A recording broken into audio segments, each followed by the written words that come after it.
Assalamualaikum warahmatullahi wabarakatuh. Puji serta syukur marilah kita panjatkan kepada Allah Subhanahu wa taala atas berkat rahmat dan karunia-Nya kepada kita semua.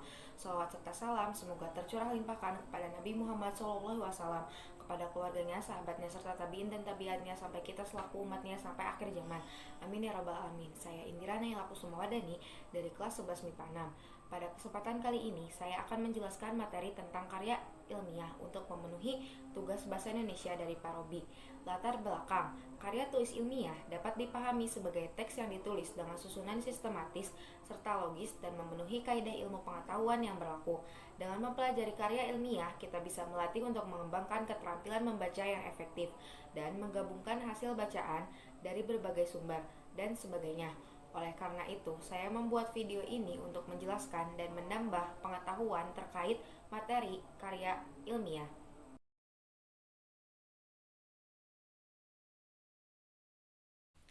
Karya ilmiah adalah tulisan yang berisi tentang fenomena atau peristiwa yang ditulis berdasarkan kenyataan.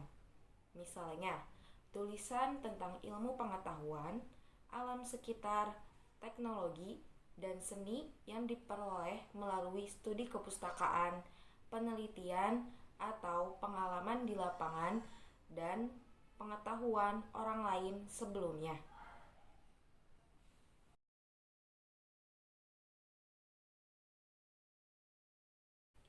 Tujuan penulisan karya ilmiah adalah untuk mempublikasikan suatu ilmu pengetahuan kepada masyarakat atau pembaca terkait suatu masalah beserta jawabannya.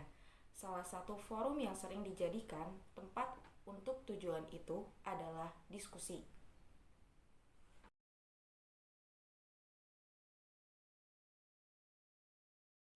Karya ilmiah dapat ditulis dalam berbagai bentuk penyajian.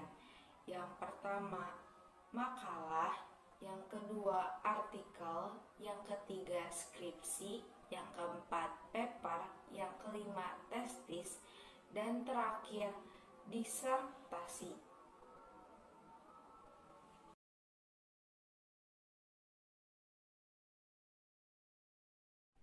Ciri-ciri karya ilmiah. Yang pertama, reproduktif. Karya ilmiah ditulis oleh peneliti atau penulis harus diterima dan dimaknai oleh pembacanya sesuai makna yang ingin disampaikan. Yang kedua, tidak ambigu. Sebuah karya ilmiah harus memberikan pemahaman secara detail dan dikemas dengan bahasa yang tidak membingungkan, agar maksud dari karya ilmiah itu bisa langsung diterima oleh pembacanya. Yang ketiga, harus objektif dan hindari kesan emotif. Karya ilmiah harus bersifat objektif dan tidak boleh emotif atau dibuat dengan dasar perasaan penulis. Yang keempat, menggunakan bahasa yang baku dan memperhatikan cara penulisan yang tepat. Maksud dari bahasa baku di sini adalah bahasa yang formal dan resmi sesuai Pedoman Umum Ejaan Bahasa Indonesia atau disingkat menjadi PUEBI. Yang kelima, menggunakan kaidah keilmuan. Maksud kaidah keilmuan di sini adalah metodologi penelitian yang harus diperhatikan oleh penulis, karena dengan metodologi karya ilmiah memiliki kerangka pemikiran yang logis. Yang terakhir, berkohesi dan menggunakan kalimat yang efektif. Berkohesi di sini maksudnya adalah antara satu bab dengan bab yang lain harus saling berkesinambungan, terutama pada bagian isinya.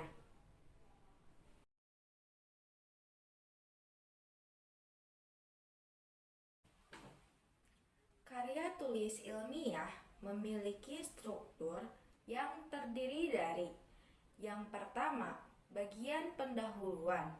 Bagian pendahuluan ini berisi dasar dalam penelitian ilmiah yang dilakukan, masalah yang diangkat, dan mekanisme dari penyelesaian masalah tersebut.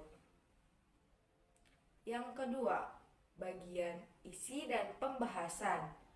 Bagian dari isi dan pembahasan biasanya terdiri dari satu atau dua bab dengan jumlah bab yang tergantung pada seberapa pelik pembedahan dan pembahasannya dari bahan penelitian itu sendiri. Yang terakhir, bagian penutup dan kesimpulan. Bagian dari kesimpulan adalah hasil analisis penelitian dari bagian isi dan pembahasan. Dengan kesimpulan yang disampaikan di bagian yang berupa penjelasan singkat dan padat tentang hasil analisis. Biasanya, bagian ini terdiri dari satu bab saja dan ditambah dengan paparan saran.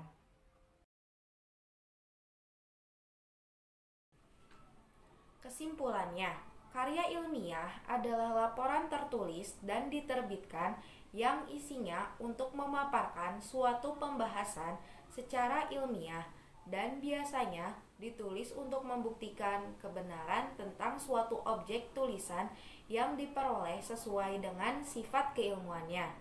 Saran dari saya saat membuat karya ilmiah sebaiknya membuatnya dengan memperhatikan struktur dan kaidah kebahasaannya sehingga mudah dimengerti oleh pembacanya. Cukup sekian yang dapat saya sampaikan. Mohon maaf bila ada kesalahan. Wabillahi taufik wal hidayah. Wassalamualaikum warahmatullahi wabarakatuh.